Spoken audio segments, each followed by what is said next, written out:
एक बार हर दिन की ही तरह बुद्ध साधना में लीन थे।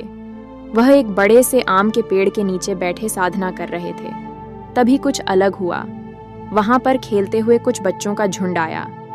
वह बच्चे बहुत मौज में लग रहे थे। उन्हें प्रसन्नता के साथ खेलता देखकर बुद्ध को भी प्रसन्नता हुई।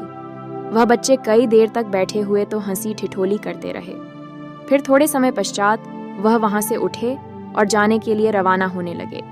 लेकिन उनमें से एक बच्चे ने कहा कि अरे दोस्तों, तुम सब कहाँ चले? हमें तो अभी पेड़ से आम भी तोड़ने हैं। सभी दोस्त उसकी बात मान गए और वह आम तोड़ने की मशक्कत करने लगे। जब आम तोड़ने में दिक्कत हुई तो उन सभी ने पत्थर उठाए और आम के पेड़ पर मारने लगे। अब धीरे धीरे आम नीचे गिरने लगे। बच्चे लगातार आम के पेड़ पर पत्थर मारे जा रहे थे। उनमें से कुछ पत्थर गौतम बुद्ध के शरीर पर आकर भी लगे, पर एक पत्थर ऐसा भी था जिसके लगते ही माथे से खून टप टप करके बहने लगा। यह नज़ारा देखते ही बच्चे बहुत ज्यादा डर गए, पर बुद्ध के आंखों से आंसू के झरने बहने लगे। अब तो बच्चे घबरा गए। उन सभी ने सोचा कि अब क्या होगा। बुद्ध आखिर उन सभी बच्चों को कैसी सजा देंगे। उनमें से एक बच्चा दौड़ता हुआ बुद्ध के पास गया और बोला, गुरुजी, आप हमें माफ कर दीजिए ना, हमने जानबूझकर यह नहीं किया। बुद्ध एकदम शांत रहे और पेड़ की तरफ लगातार देखते रहे। उस बच्चे ने फिर से कहा, कृपया करके हमें सजा मत देना, हमसे भूल हो गई। इस बार बुद्ध ने अपने आंसू पोंछते हुए कहा कि तुम सभी ने उस पेड़ में क्या खास देखा? बुद्ध के इस प्रश्न पर बच्चे एकदम से सकपका गए।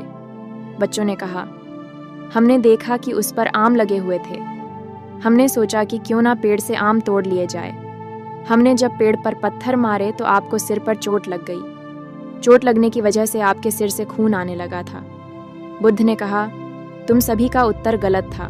दरअसल उस पेड़ पर पत्थर मारने पर भी वह पेड़ बिना रोए और बिना कोई शिकायत के आम देता रहा, और जबकि एक मैं हूँ जिसकी वजह से तुम डर गए।